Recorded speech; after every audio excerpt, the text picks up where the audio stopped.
no way connected. From outside this world. What in the tree running across the ship?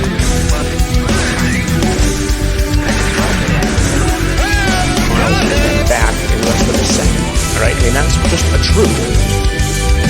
Government has made contact with intelligent extraterrestrials.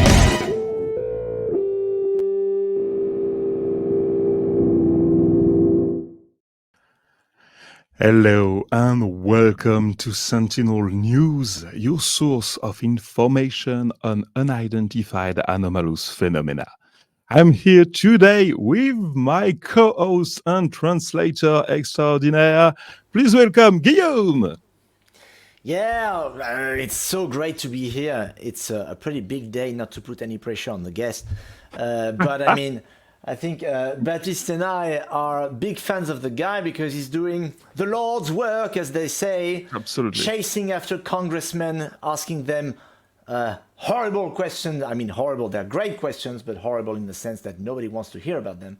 So that guy is great, and I will let you the honor of introducing him. Today, we have the greatest pleasure of welcoming veteran journalist Matt Laslo. Based on Capitol Hill, he has been covering campaign and every aspect of federal policy since 2006. He's a Wired magazine contributor and adjunct political communications professor at Johns Hopkins University. He founded Ask a Poll, an interactive Substack publication serving as everyday voters' conduit to Congress. Welcome, Matt. Thanks for having me. It's a real pleasure. Did you guys record that intro music? Is that Yeah, your? it's I Guillaume. love it. I love it. Yeah. Well, yeah, with pleasure. So, Yeah, I recorded it just after the NDAA fuck up. I thought the community needed a bit of rock music to get their energies back up. So, Well, I love it because it brings so much energy up top, and then you go into Baptiste's like gentle, cool, soothing voice. Exactly. I actually say I got my start as a music reporter, 2 decades ago, and I say the reason I know how to deal with asshole politicians is because I know how to deal with asshole musicians.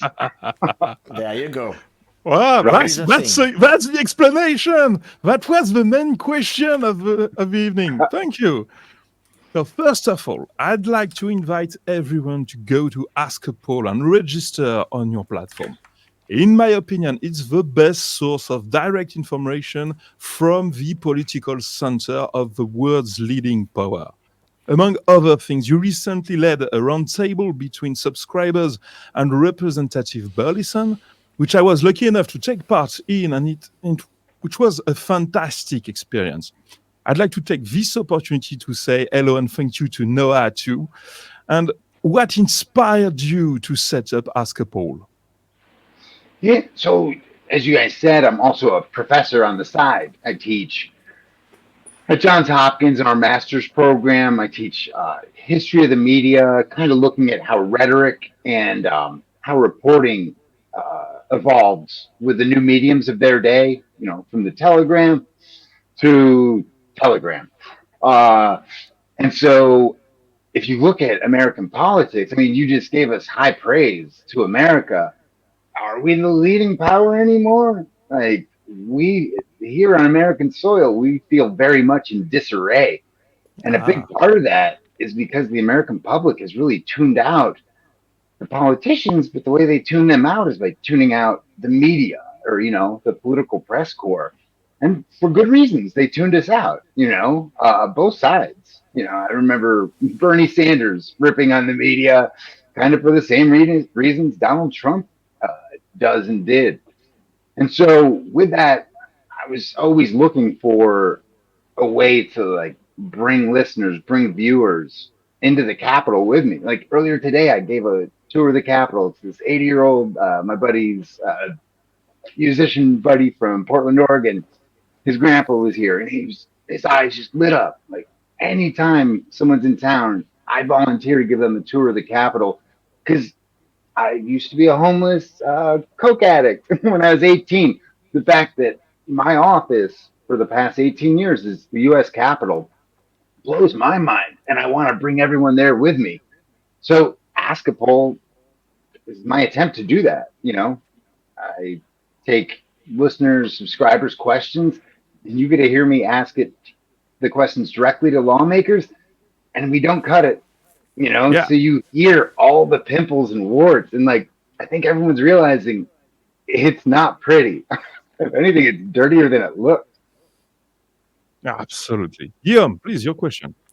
Well, first of all, I think that's great that you do this because um, by showing what congressmen really are like, hesitant, not sure how to answer things, not being in control, being disappointed all the time, realizing they're probably basically useless.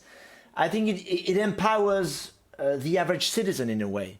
And so it kind of gives them the notion that, oh, those are real people, they're just as confused as we are. So maybe if I do send a letter, if I do make a phone call, maybe I could turn this guy's opinion around.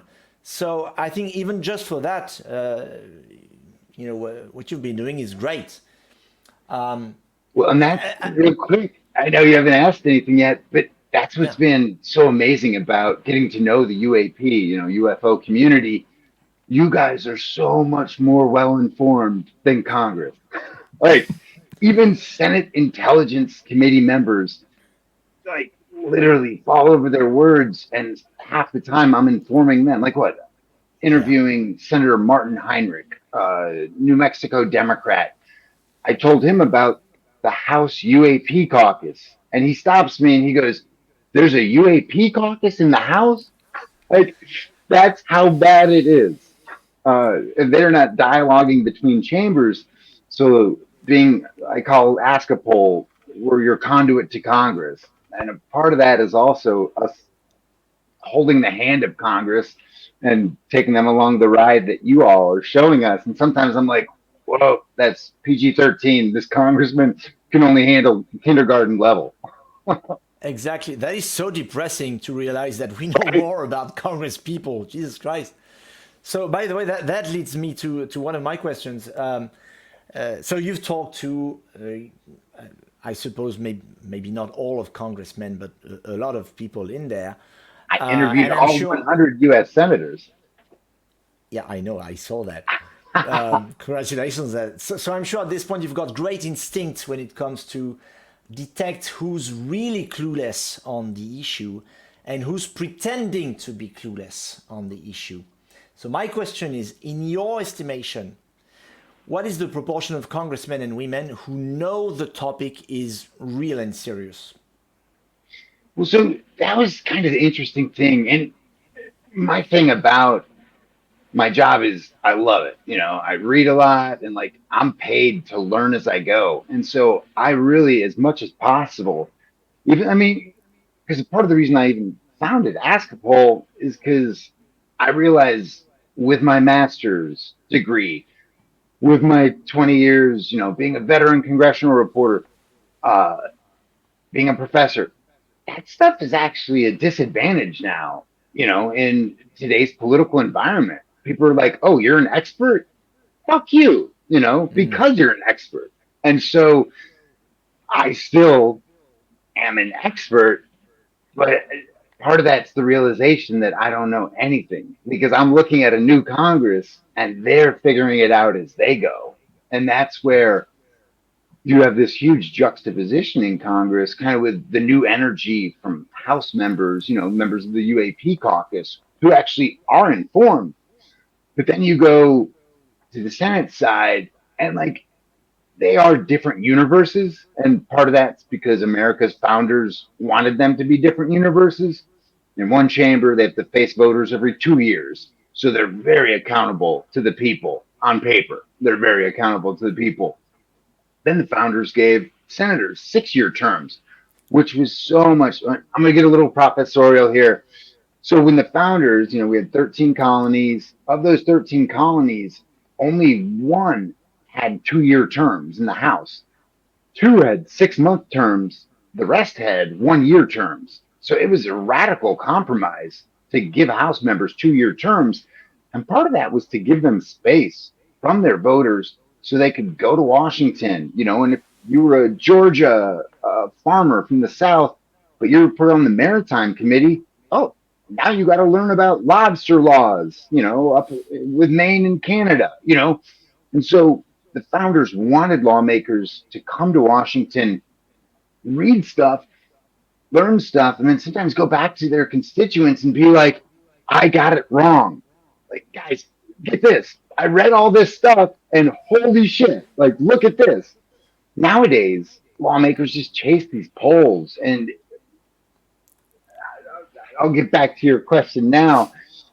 It's interesting in that context, seeing the juxtaposition of the House UAP caucus on this, because senators, and you'll get into this a little bit more, but senators have really cooled down. They came out of the gates really hot last year after UFO whistleblower David Grush came out. Marco Rubio, Senator Kirsten Gillibrand, they wanted seats at the head table, and they were like, we demand answers. They've really changed their tune since then. But over in the House, they just had their second briefing, classified briefing in a skiff, an underground classified setting that's supposedly impenetrable for listening devices and all that. And so they're now demanding their third skiff briefing and their second public hearing with people corroborating Grush. So it's just night and day. The intriguing thing, and this is to answer your question more directly, the intriguing thing, and this is what I'm taking my time, like patiently sussing out, because especially with the Senate, they're turtles. They work at a slow pace. They have a lot on their plates, and they're really powerful.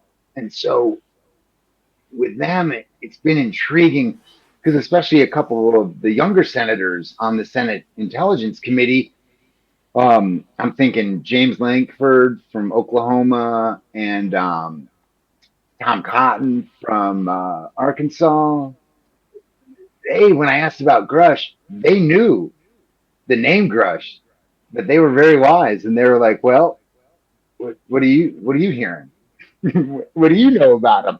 And so a part of that, they're younger senators, and so we even see this with AOC or Alexandria Ocasio-Cortez. When she came out of that skiff briefing, because it's classified material in there. When she comes out, her rule is, nope, not talking to the press. And guess what? That I teach political communications. That is what I would coach anyone. Because literally, if you even say anything in there that you learned in there or that was discussed, boom, you go straight to jail. Just no questions asked. And so lawmakers have to be very careful with this information. That's again where the Ask a Poll community is great because a lot of our followers are work for the Senate, work for the intel community, work for the Air Force, or did. And so when I'm on a bunch of I'm on Signal, I'm on WhatsApp, so you can find me on encrypted platforms. I have Proton Mail. Ping me if you got something to send us at Ask a Poll. But when I get your all information and then I ask that to senators, sometimes you see their eyes go, how the fuck do you know that? And it really changes the dynamics because I can tell they know something. And I've had this with Senator Mark Warner, who's the head of the Senate Intelligence Committee. I've covered him locally. Yeah, I've covered Congress longer than he's been in Congress. So covered his campaign for his for Virginia Public Radio and DC's NPR station, WAMU. So I know him inside and out. I think he invites me to his annual pig roast once a year. I've never been because it's weird to like rub elbows with these folks. But whatever. Him and I have a close working relationship. So sometimes his eyes are screaming at me I have an answer to that, but I can't say it, and that's where I'm so curious. And sometimes we did this in one interview with him last year. He was like, "Hey, can we go off the record?" And I was like, "No, we're always on." I'll go off the record with members of the UAP caucus, Tim Burchett, Luna, Congressman Luna, Moskowitz, all those folks, because they actually give me information when we go off the record. In the Senate, no. Most of the time, I tell them, nope, my microphone is staying on because you want the out going off the record. So you can tell me nothing.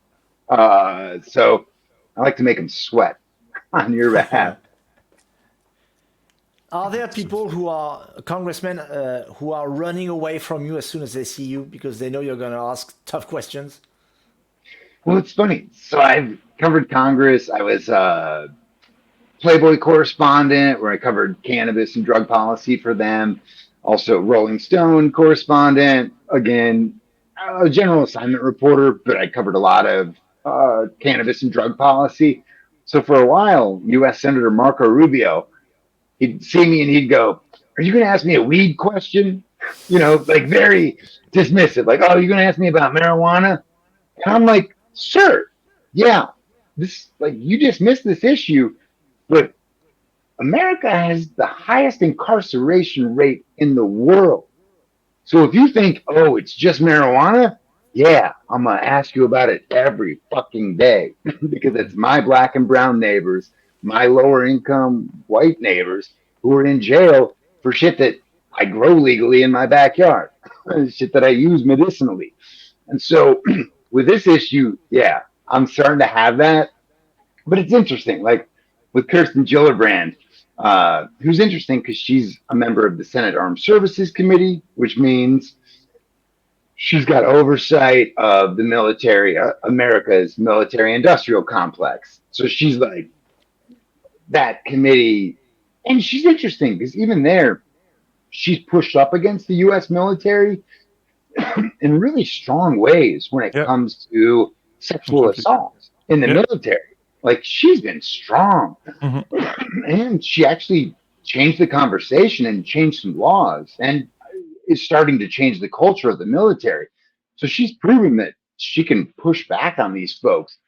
And so with her, but then she's also a member of the Senate Intelligence Committee. And then separately, she also does a lot on crypto, which I cover for Wired Magazine, as a correspondent for them. And so sometimes she sees me coming and I can just tell she has not done her homework. I asked her about Grush like 2 weeks ago. The Senate was out that 1 week in between, and I see her coming and her face drops. So sometimes I give them the gift and I say, "Hey, the SEC, the Securities and Exchange Commission, like just approved all these cryptocurrency assets." And I'll ask about that. And boom, she talks a mile a minute. She knows it backwards and forwards. Like she is smart as a whip when her attention is fully on something. And so that's where her attention is really strayed. Like if you go back to our interviews at askapol.com, when I first interviewed her last July or June, it's just night and day to where she is now. Like she was like, this Grush report is important. And if you remember, she was the one who chaired the first Senate Intelligence Committee on UFOs in like some Yeah, 50 years. absolutely. That was her subcommittee. And so she's definitely at the table, especially with Arrow. Like she's kind of the key to oversight of Arrow in the Senate, which makes her interesting because she feels a little bit wed to Arrow, almost Mhm. like she's its mother. And so, Mhm. like, I'm the bastard kid who I got sent to boarding school. Not a bastard, but just a bastard. And so, like, my mom, I'm the youngest. So my mom's like, "Oh, he's the rowdy one, gonna hold him tighter. And so I kind of get that sense a little bit from her. But yeah, especially this past week, I've I've stopped being able to truly understand her, Like it made a little bit more sense last year. And now, Yeah. yeah, I'm Talking about confused. But I'll let you get to that. talking about Gillibrand, you just had an interview. She had a UAP classified briefing, and can you explain what was your question? How did she answer? Well, so this is kind of funny. So, all the folks on Twitter and, our subscribers at Ask a Poll. So wait, here in America, we just had the New Hampshire primary, second big contest, like a major contest in our presidential election. That was Tuesday. So like, I didn't know I was going to be working a 20-hour day, but okay, sirrah, sirrah, it's the life of a political reporter. And so the week was just like kind of crazy, but folks were sending me, hey, her schedule, that tweet was going viral. And I kind of, turns out I misread it a little bit, but I just read, oh, she had a classified briefing, thinking it was like the one she had last year, where it'd be classified UAP briefing. She's sitting down with Kirkpatrick or someone at Arrow. So I start there. And from there, my mind just explodes. And I'm like, wait, am I hearing this wrong? Because when I ask her about Arrow, or I'm like, hey, you had this classified UAP briefing, did you meet with the new head of Arrow? And she goes, oh, is there a new head of Arrow? Like, listen to it. And that's why we put out the raw interviews on our site. Like, the transcripts we put out just don't do justice to her emotions and her voice. She's like, oh, there's a new head of Arrow. And I'm like, well, the interim head. And I didn't say his name, Tim Phillips, I believe. Yep. I didn't know his name off the top of my head, but I was like, no, when Patrick announced his retirement, DOD or whatever, they put out that this is the new deputy and he's going to be the interim. Gillibrand, I don't like the term clueless, especially with a female. So let me use a different term. She was blank. And even later in the interview, I'm very curious because I have to circle back with her on it to give her the shadow of the doubt. Like, hey, did I mishear you? Just go to askapol.com, listen to the interview. If you know what it means, if you have any theory, send it our way because we are just confused. She was one of the key senators who helped craft Arrow. And, some people say Arrow is, a big deep fake, for lack of a better term, that the Pentagon's wagging the dog. From most senators' perspectives, senators who care about the issue or care about, tangentially care about the issue, they kind of, I don't know, let me put it this way. I think a lot of senators view Arrow as their wash basin. They're like, don't talk to us, talk to them. Like it's not on us. That agency has it. And that agency, Arrow, is kind of, in that sense, the brain trust, at least of the Senate, but kind of the brain trust of Congress when it comes to UFOs, which is terrifying on one level. But it's also interesting because that agency is so new. You're starting to have more conversations, even among senators, about taking it out from underneath the Pentagon and making it truly its Yes. own independent standing bureau. But you kind of feel this from Gillibrand and others. Like they have so much hope and they put so much into Arrow and Kirkpatrick that they don't have the answers because their answer was Arrow. Go to Arrow. And so now that Arrow is kind of falling apart in real time, especially because whistleblowers do not trust Arrow. Mm. So, and there's bipartisan recognition in the Senate that that's the key problem. And that might be them trying to placate service members and pilots who keep seeing all these unidentified phenomena, also known as UFOs. Thanks, NASA. And so you've seen this, like Senator Rounds in South Dakota, Mike Rounds. He was the lead co-author with Schumer on his Yep. UAP amendment to the NDAA. He only got to the table because of whistleblowers. So he met with Kirkpatrick, and Arrow got on his radar, not because he was really cued into the issue, but because he was like, "Hey, we need answers," and he's got a lot of military in his area. He's like, "Give our military answers," and knowing that service members, especially whistleblowers, don't trust who they're supposed to blow the whistle to. We're seeing that really being addressed because Senator Mark Warner, the chair of the Intel Committee, and Mark Rubio, the vice chair of it, they both had a not one-on-one, I guess, two-on-one meeting with Kirkpatrick. Gillibrand had one at the end of last year, and so did Rounds, like all within a span of 3-4 weeks. So that was interesting because you had four senators, like very stout, all members of the Senate Intel Committee, really flexing on Arrow. And then a month or so later, Kirkpatrick throws in the towel, and now starts writing these op-eds like he's some grandiose, like, fuck him and his small brain. Like, when I read his op-ed, I'm just like, wait, you're not answering the question. American airspace, like, we spend about $1 trillion a year on our military, and you let a fucking balloon from China, at least that first one, like, it seems like that was a balloon. And that first one, you guys still have no answer. And Kirkpatrick likes to really brush over this. There are still, according to the US government, 300 objects above American airspace that we spend $1 trillion to police, and 300 objects we don't know. Like, what you hear from them is like, oh, it's just 300. Like, we've already identified these 500. It used to be 800. No. Until it's zero. Like, come on. So it's zero. You haven't done your job.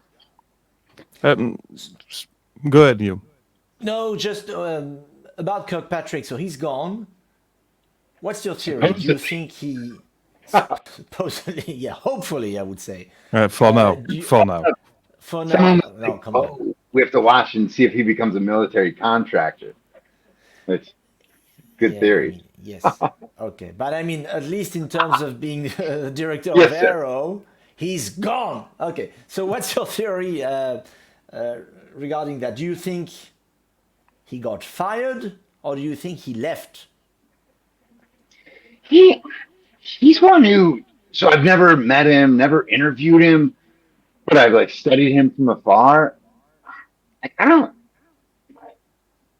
I need to see a therapist and stuff. Like, maybe he needs to see a couple therapists, because I'm like, you really seem at war with yourself. Like, from that scholarly article he did, or journal entry he did with Harvard, which, like, it's hard to classify, but part of his brain, it seemed from that, if that was an honest writing, seemed like, oh, he lives in a universe where there's a lot of curiosity and wonder and a lot of questions, and then you see him as director, and it's night and day. And him kind of complaining on the way out about, oh, there's people in this community who are like really intense.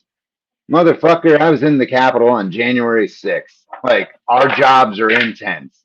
This was the doorstop to the Senate Radio TV Gallery on January 6th, the start of that day. It became my shank by the end of that day. So I'm not a public official. I'm just a reporter. And yeah, it gets a little bit hot when we're at this level. We don't complain about that. We try to change that. And that's kind of what I'm doing with Askapol, trying to bring people inside the chaos so they at least know where to direct their energy. Hopefully not their negative energy. But so that, like, reading Kirkpatrick, like, especially the past couple weeks, I just what little trust I didn't have in him keeps eroding and eroding. And so right now I just kind of see him fishing for a gig at NASA or, Dynamics. What's that? One of the contracting firms. Like, yeah, he's going I think out. it's Oak Ridge Laboratory. I think that's the thing.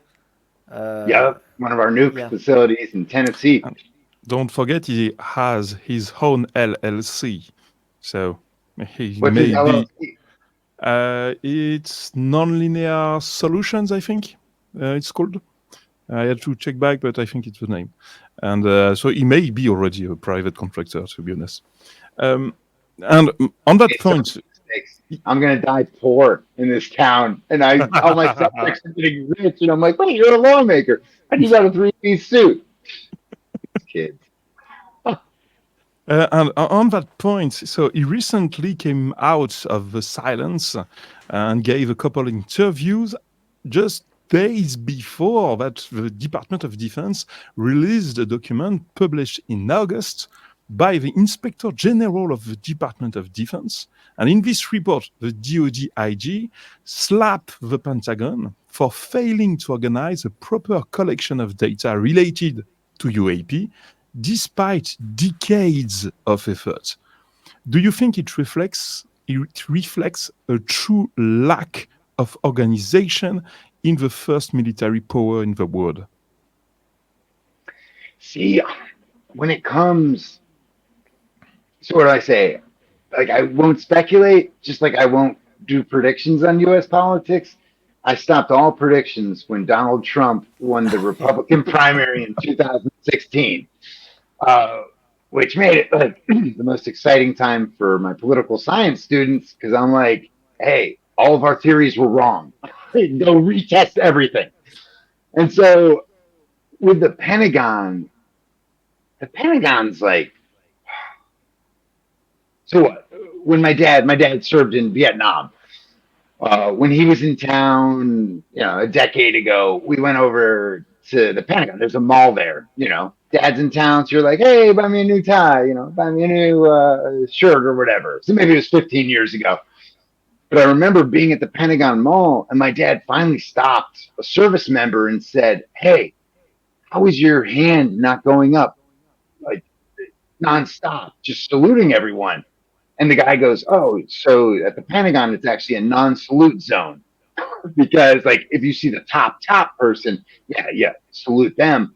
But other than that, it's a non-salute zone because it's just its own universe where you're going to see stars that you've never seen before. And even in the Capitol, because a lot of those folks come over and brief lawmakers just this week, and I'm curious what it was. I took a bunch of pictures, but I haven't put them out yet. Because when you go into the skiff and there's, the Air Force is going into the skiff, or no, I was talking to Senator Kramer from North Dakota, and he had just left a briefing in the skiff with the head of the captain of the commander of the USS North Dakota, huge Navy battleship, which is like its own country, those ships. And that guy, we're interviewing Kramer, and that guy walks out, and he's got this big, so it's an entourage of like 6 to 10 people, and one has this large envelope that's sealed, and then it's not quite handcuffed to their wrists. Some look like they might be, but I haven't quite confirmed that. It might be like tied to their wrists. But I was like, wait, sir, are those the classified documents? Like, are those the guys from North Dakota? And he's like, yeah, that's them.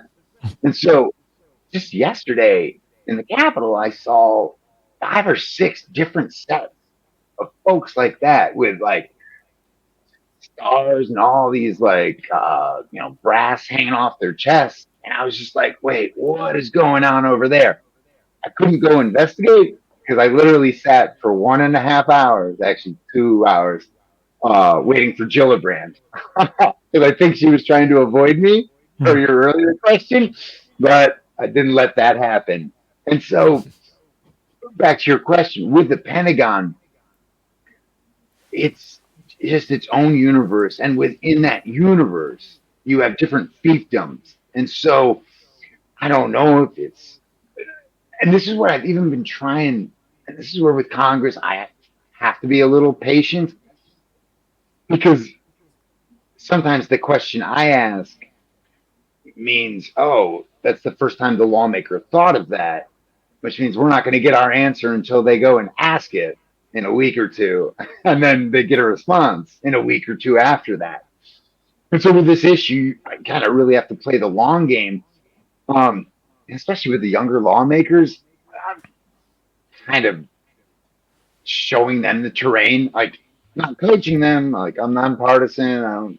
I'm out of the fray, but I'm like, wait, guys, right now on crypto, everyone who cares about crypto is lining up to get one-on-one interviews or meetings with the new speaker, Speaker Mike Johnson, because the feeling is the first person to get his ear is going to get a concession, or get something from it. Because everyone comes out of his office and goes, "Oh yeah, he was totally in agreement with us on that issue." So UAP caucus, I'm like, guys, why don't you go in and say like, or have you gone in and said like, hey, Speaker McCarthy promised us the select committee, like he'd be like, oh yeah, then you get it. Like he's very malleable in ways that the UAP caucus is not taken advantage of. But then kind of like I was saying with the Pentagon, you also have that with Congress. And so just like there are fiefdoms within the Pentagon, there's those fiefdoms within Congress. And like today, I've got my own bureau on the Hill, but whenever I give a tour of the Capitol, what I say is, all right, so anything I told you doesn't matter if a police officer tells you otherwise. Like, and if a police officer back there told us something, but a different officer here tells us, something different, we listen to the officer right in front of us because that officer has their fiefdom. And all they have is like those 20 yards or 50 yards, square yards that they patrol. That's their fiefdom. And so, what I'm curious of and what I'm trying to figure out is where those power points are, where those, dams are. And we haven't really, we got a lot of questions with the way the NDAA, the way that UAP amendment, Schumer's amendment was stripped out at the end of the year. That was curious because someone was able to flex their power and beat the Senate Majority Leader. Like, who was that? And from what we've been told is House Intelligence Committee tells me, well, the ranking member, Jim Himes, who I've covered locally, who I know well, he tells me the issues never come up in his talks with the chair, Mike Turner. Now, Mike Turner might care about the issue, but he might know his ranking member doesn't give a shit about it. And so that would make Mike Turner really, really powerful on the issue. Now, does Mike Turner care about it? Or does, a former staffer of his who works in the administration, a former staffer of his who's now a lobbyist, who works for Northrop Grumman, et cetera. And so that's where I hate speculation, and I'm just slowly pulling the threads. And now I have the help of the UAP caucus and others, because they were really blindsided. Like going into that NDAA debate, some of the congressional UAP caucus members, they only found out about the Schumer amendment because Askapol asked the question, and then they were like, "Oh, we got to fight for that." So I think that fight is going to be a lot different in this 2024 NDAA, because remember that, so that like governs the entire U.S. military industrial complex. That has to be authorized each year.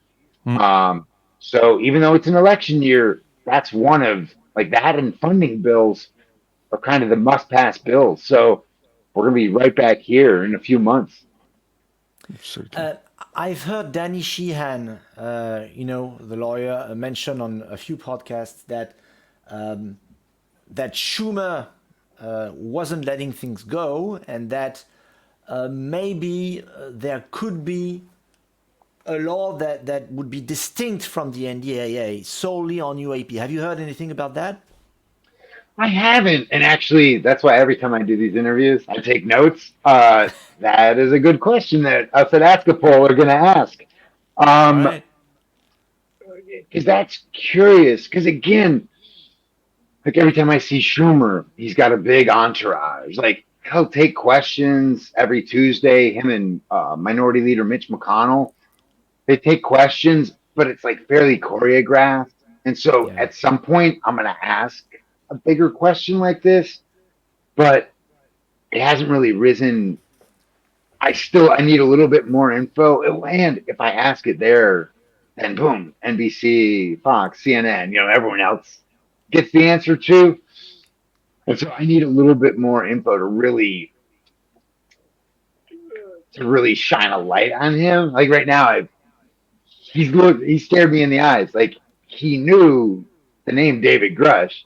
So when he told me in the interview, you can hear it on askapol.com, he was staring me straight in the eye, kind of like, mumbling under his breath, like, fuck you. Like, how dare you ask me about that?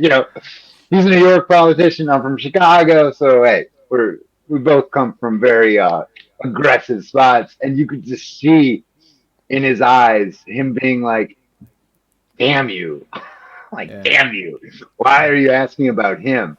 And so I have a lot of questions for him. And remember, when it comes to his UAP measure, his staff did tell us last year that UAP measure, according to them, had nothing to do with David Grush.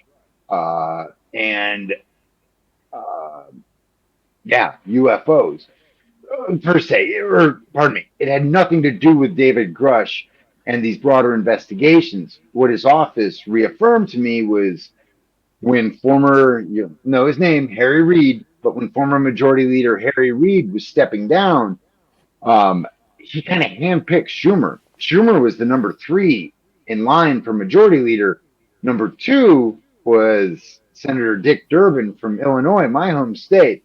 And I kind of joke that Durbin got passed over by Reid because Reid was like, hey, Durbin, are you going to look into this UFO stuff? And Durbin was like, what? No, that's a joke. And Reid's like, well, fuck you. Schumer? And Schumer didn't care about the issue, but he was like, yeah. Oh, powers attached to that? Yeah, I'll do whatever you want, Harry. And so his office, Schumer's office, confirmed to me that the reason he was pushing that UAP amendment was because of Harry Reid's legacy and what Schumer promised him, which is why it supposedly mimics the JFK conspiracy, those tapes and how that stuff got out there. Which, when you talk to the UAP caucus in the House, they're like, what are you talking about? Like, my constituents had so many questions about the JFK assassination. Like, that answered no one's questions. But I think a lot of people see it, at the very least, as just getting the door open. And as I always tell my students, like, when one president opens the door a crack and they drive their little Prius through it, the next president's coming through with a Mack truck with 18 wheels, and that door's never getting shut again.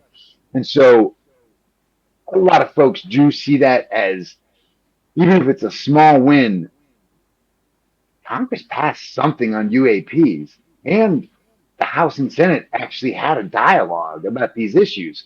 Well, now, especially the staffers who care about these issues, even if the lawmakers don't, well, this gives a lot of time for those staffers to really, be fine-tuning their measures either to appease the complaints of that one lawmaker or hopefully dialoguing with their opponents and saying, hey, the old phrase from the Bible, iron sharpens iron. And so I'm really intrigued on what the dialogue looks like in the 2024 NDAA on these measures. And I know this community is not going to give Schumer a pass if he's like, oh, look, we passed it last time. I'm like, no. About that, Senator Schumer declared that the House's opposition to his UAP amendments was an outrage. Has that any weight in the political field? Does that matter? Yeah. So it's been interesting, especially with the UAP community. As you all know, like some of the voices are very loud and can be, or pardon me, it's not even some of the voices. Like I've come across like one or two bad apples who once I pointed out, like, hey, this doesn't smell right. The rest of the community kind of came up and said, like, yeah, and kind of got on their own. And so I do understand it from, I mean, do you remember when NASA announced their UAP Oh, new yes. bureau thing? When they announced that, they literally were like, all right, to dispel some of these conspiracies about these secrets, we're going to keep our new head secret. Like, what universe do you live on? And Yes. like, Yes. within 10 minutes or like 3 hours, they had to pull that back. Yes. But like, that level of Absolutely. incompetence, like, I can't even fathom that. Like, I'm a communications prof. Like, that would be my first lecture. Like, no, don't do that. Like, if anything, put a strong person up there, kind of like we have with Arrow, make them meaningless, but put them out there. But part of the reason they wanted the head of that new agency within NASA was because they were like, oh, this community can be really aggressive. Like, what the fuck are you talking about? Like, we're in the big leagues, guys. I'm a Washington correspondent. I might not deserve it, but I'm here. And that puts the fear of God in me every day because I know I'm sitting next to Pulitzer winners. Like I'm reporting next to the New York Times, Guardian folks, like dot, dot, dot. Um, and so to hear that from not just, and like I would get that if it's low level staffers, if there was actual harassment for, staffers who worked at Arrow. But no. They weren't trying to protect the identity of the person who was running uh, that new agency. And so I think that's become a little bit of a trope that uh, the government and the bureaucracy is leaning on. You're kind of seeing, and so I would say this to the UAP community, like really police your own. And don't police them in the police sense. Don't shoot them like we do here in America. But talk to them. Talk them down. And honestly, especially with these issues, I find a lot of times you get better responses when you have a dialogue as opposed to yelling. Like sometimes it's cathartic as fuck to just yell online. So do that every once in a while. But if you really care about the issue, maybe don't yell so much on Gillibrand's timeline. Maybe don't yell so much on Schumer's timeline. Because like they do sense that and feel that, and their staffers respond accordingly.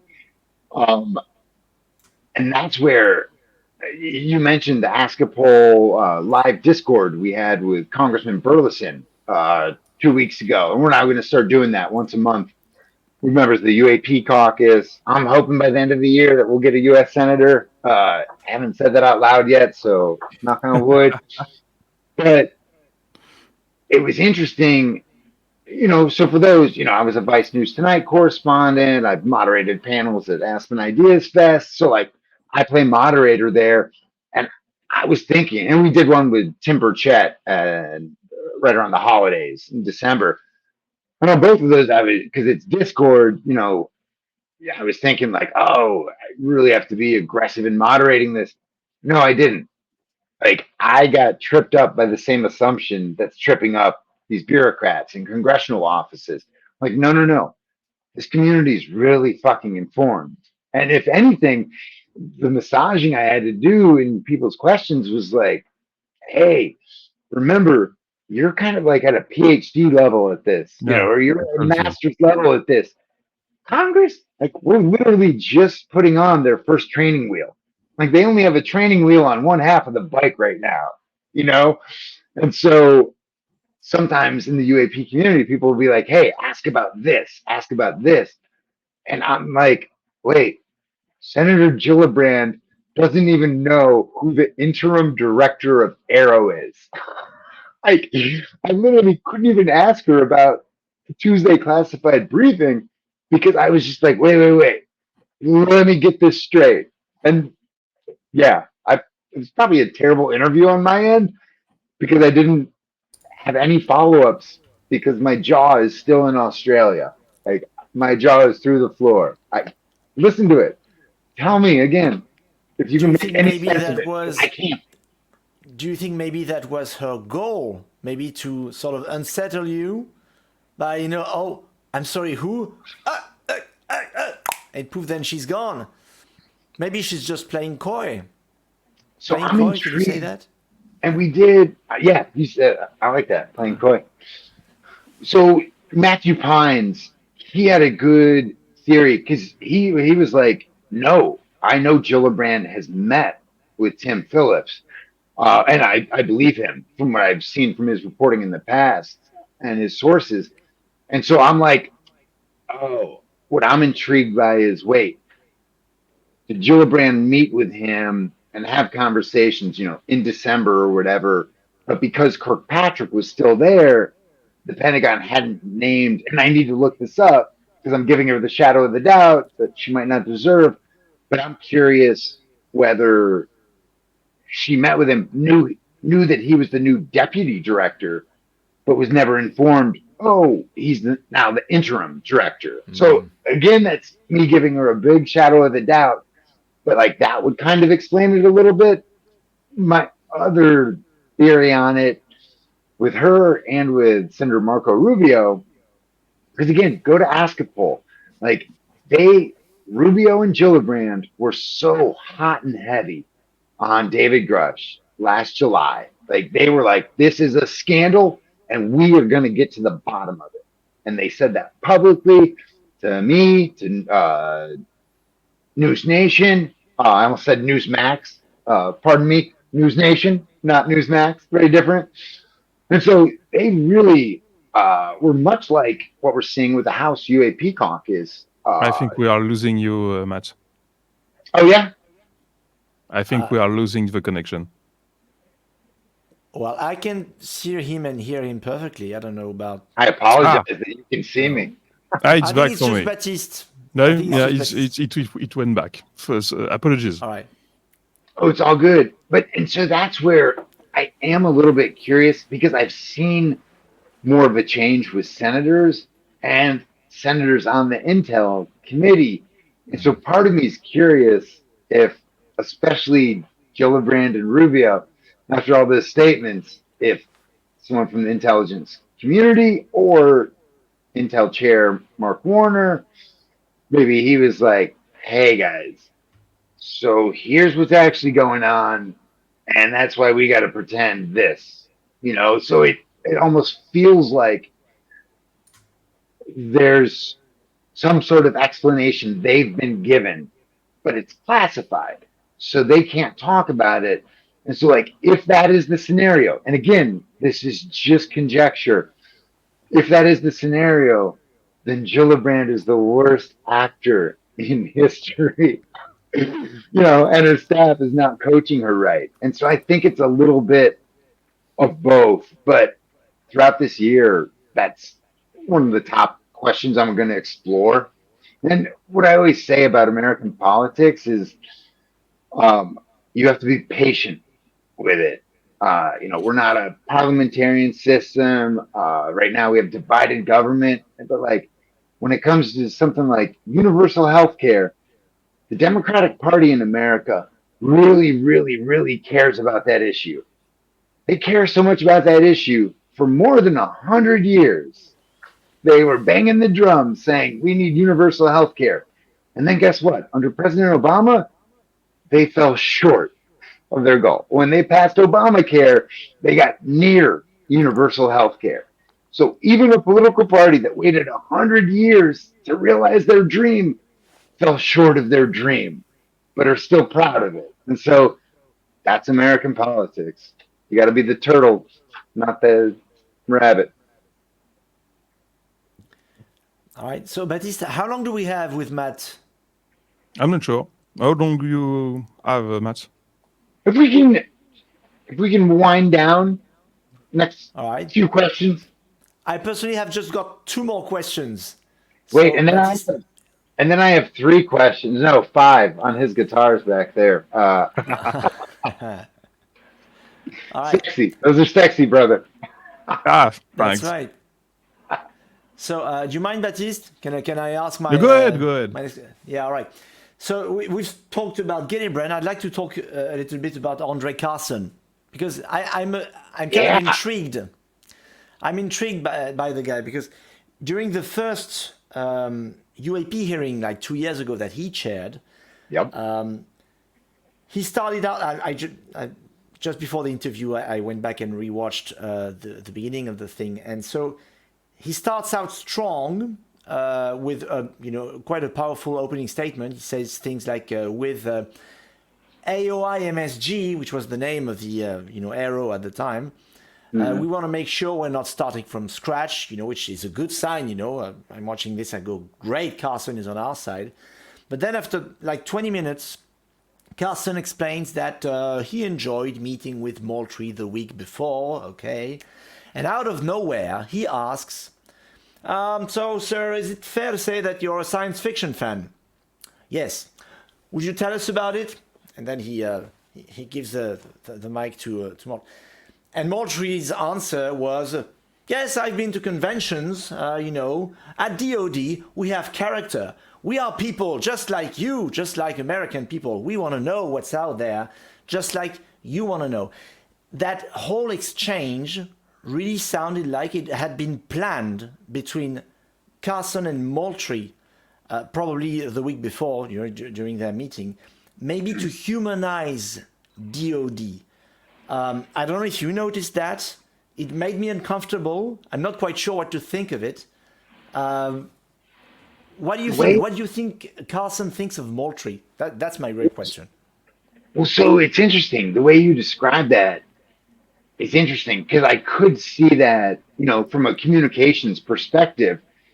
Oh, Andre Carson, he might be an ally of Moultrie, but he knows, he's got this thing in his past that naysayers are going to say, look, he's a big science fiction guy. He's this UFO nut who's all X-Files. And so why not head that off at the pass? And so it could be Andre Carson trying to control that narrative. With him, he's fascinating, and he's one I've really got my eye on. And he's brilliant. And not just because he's a former hip-hop artist. He used to be an MC in Indianapolis. And he was also a member of Indiana's, the state he's from, Indiana's Department of Homeland Security. So post 9/11. So he was working on terrorism cases and stuff like that, behind the veil. And so he's interesting because he's got that intelligence background. He's got some curiosity and he's got some cool. Every time I talk to him, I'm like, I leave it and I'm like, you didn't answer a single one of my questions. You just asked me questions and you brilliantly got information out of me. I'm like, you're good. But last time I talked to him, he was like, hey, so what's up with this select UAP committee? And I go, it seems stalled in between, Speaker McCarthy leaving and Speaker Johnson coming in. And he goes, well, hey, if you talk to anyone, I might be a good ranking member. So he kind of put his own name in the ring as ranking member. And you can hear that audio on askapol.com. Well, it was fascinating, and you'll hear it. I think I've got 2 or 3 interviews with him on Askapol. Listen to the nuance. Because with him, especially in that interview, he goes and it feels like he goes at it from not the defense contractor perspective, but he goes at it from the national security perspective, which is interesting because I'm like, wait, what do you know? And for him, it's a really important issue. And part of the reason he says he wants a seat at the table or he wants the mic, to be ranking member there is he says because it's really important to protect national security stuff. And I'm like, yeah, I'm really trying to get inside his mind because I feel like he knows, like he's not one of the UAP caucus members, but he's cares about the issue and he's passionate about it, but from coming from a different place, you know? Um, and with him, it almost feels like he's kind of in on that secret that senators seem to be in on that we're not in on. And so him, I'm really watching, because he could be kind of a conduit between these disparate parts, and he's going to be a lot more respected talking to Senator Warner than Tim Burchett would. Like Tim Burchett's the nicest guy, but he's part of the Freedom Caucus. He helped vote out McCarthy. So like people try to knock him for that. Like when it comes to UAPs, UFOs, this is a nonpartisan issue, and like you can have in that last SCIF meeting, you had AOC, Alexandria Ocasio Cortez, in the same room with Tim Burchett and other Freedom Caucus members wanting the same answers. And so it's beautiful because this is such a nonpartisan issue in this hyper partisan idiotic Congress. So this issue really stands out with folks in the House. It's almost like they need a good spokesperson to wake up the senators and get them there. Andre Carson could be that person. Also, your listeners, viewers might know the name Jamie Raskin. He's the top Democrat on the House Oversight Committee, which is the committee that was charged with or the committee that had the David Grush hearing on July 27th, 2023. Raskin, he told me, and he was one of the impeachment managers for President Trump. I believe his second impeachment. He's a constitutional lawyer. So he's like a big player. Oh, and he was on the January 6th committee. So like he's a big player in Democratic politics. Coming out of the David Grush hearing last summer, he was like, oh, we got to get in a skiff because he's like half of what Grush said. He said he can't answer it except in the classified setting. He's like, I'm just filled with more questions. The interesting thing, he said he got into the issue because people he trusted told him that he should check it out. Again, he's a constitutional lawyer. So remember, David Grush's second claim was that, first claim is that there's craft that's been recovered. Second claim is a big, middle finger in the eye of Congress. Second claim of Grush is weighty.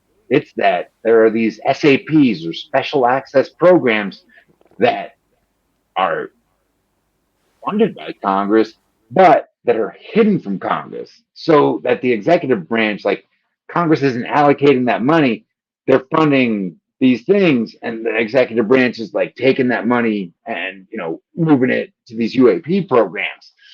That is what really woke up a lot of lawmakers and brought them to the table. And so I could see Raskin really intrigued on that claim, either debunking it or getting to the bottom of it. And so it'll be interesting to see, especially a couple of those key members, because like Congressman Burleson, uh, he's a freshman. Uh, Jared Moskowitz from Florida, Democrat, he's a freshman. So you actually kind of have half of the UAP caucus in the House. They're freshman lawmakers, coming in with that freshman energy, but not that, sophomore know-how or that senior year know-how. And so people like Andre Carson and Jamie Raskin and Nancy Mace on the Republican side, they're ones that I really keep on your radar. And I love that you asked about Andre Carson. I did not have that on my bingo card. There you go. One So of my I've got one top more, but five I'm or top sure. 10. He's one of my top 5 or top 10. Like he's the back burner, but he's on my list because I'm like he knows more. I mean, he really looks like a professional politician. I mean, when you compare him to Burchett, who's a nice guy, but I mean,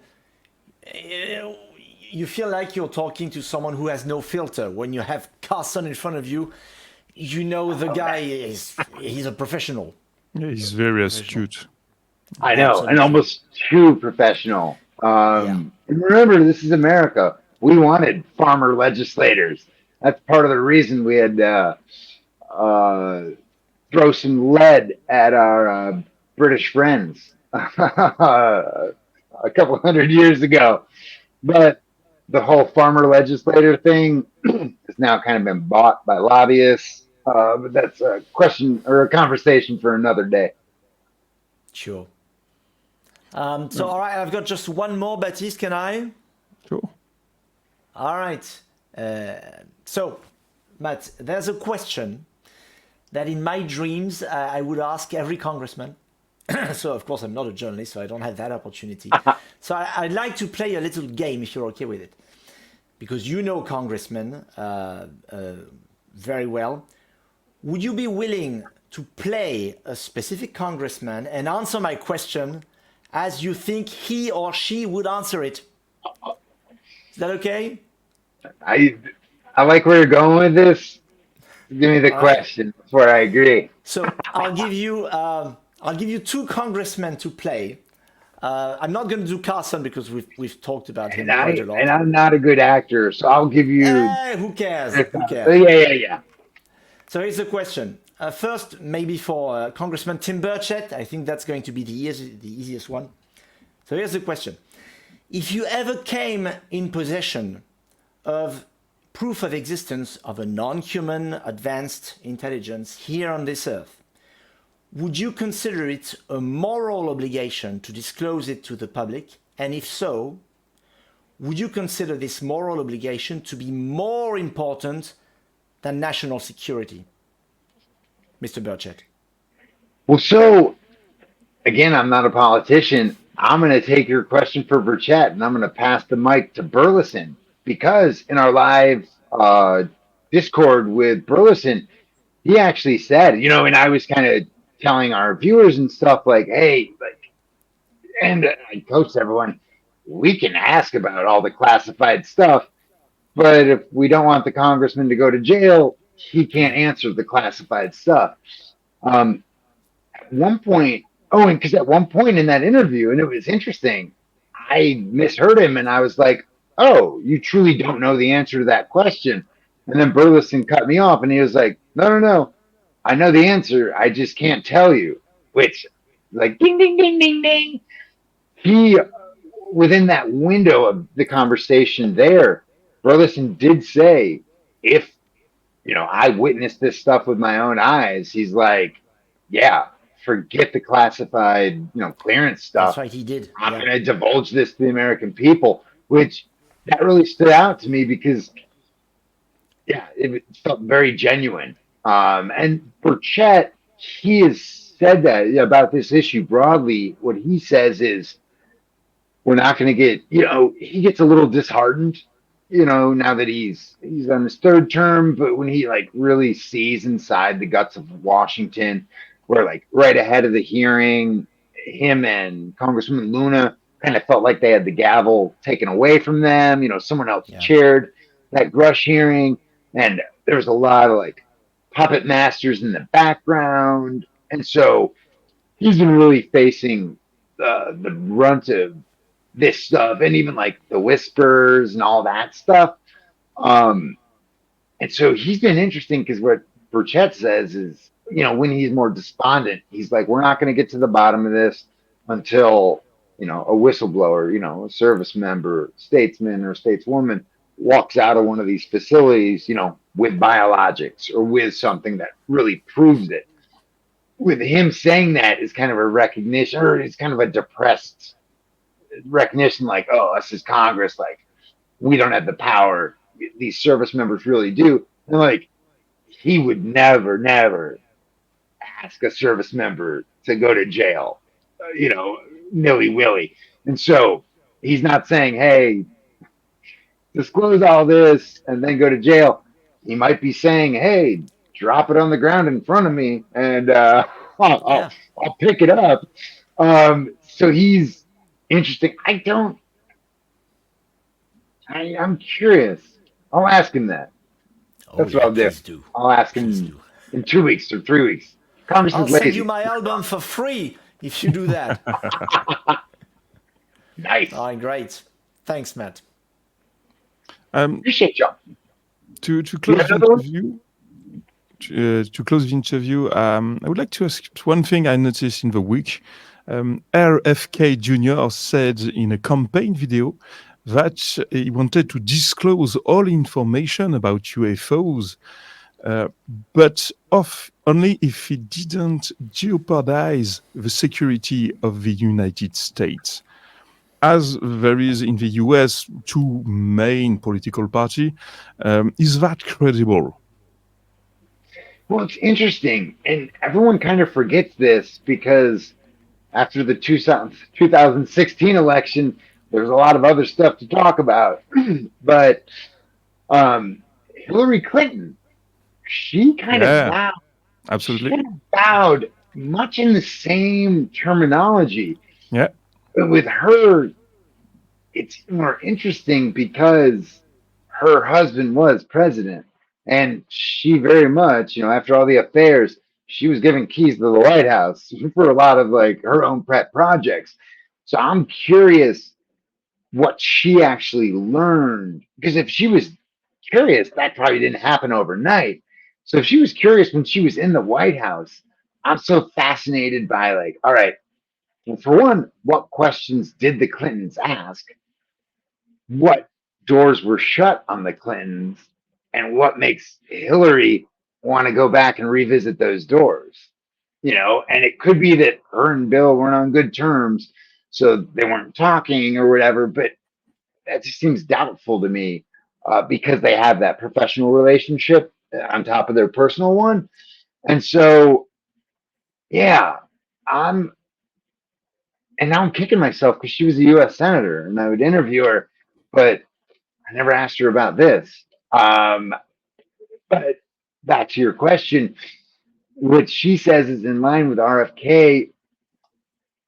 It's interesting. Like it feels like they're leaving that back exit, but in a sense, that's wise because if you think about it, take a lot of steps back from the issue. And I just rewatched Barry Goldwater talking about him thinking that there's a program at Wright-Patterson Air Force Base in mhm, Ohio. Go back, look at that clip. Like Barry Goldwater absolutely. came away from talking to that like top commander. He came away convinced that there's something there. And so I'm always intrigued, like kind of looking at that reaction once you come up close to that power.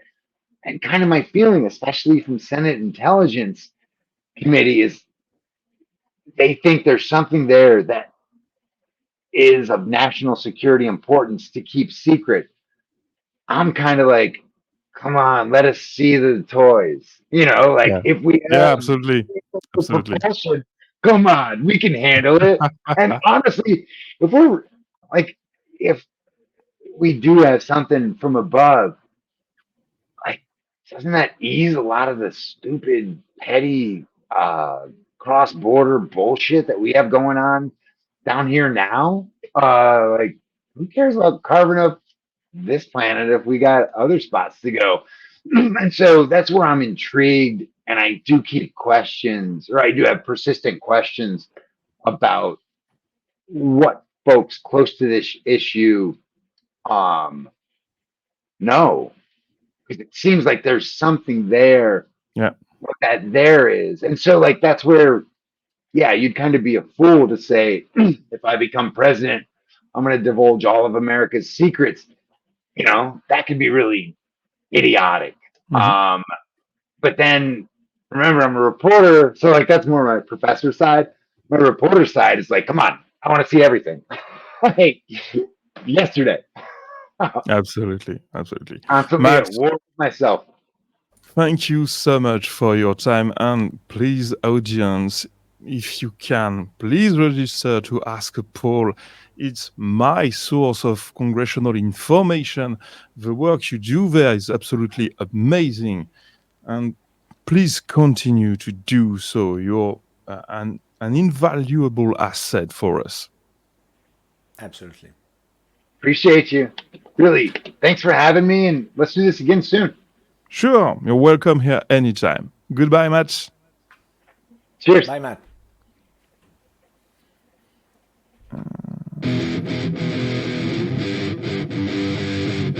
No way connected. From outside this world. Watching the tree running across the ship.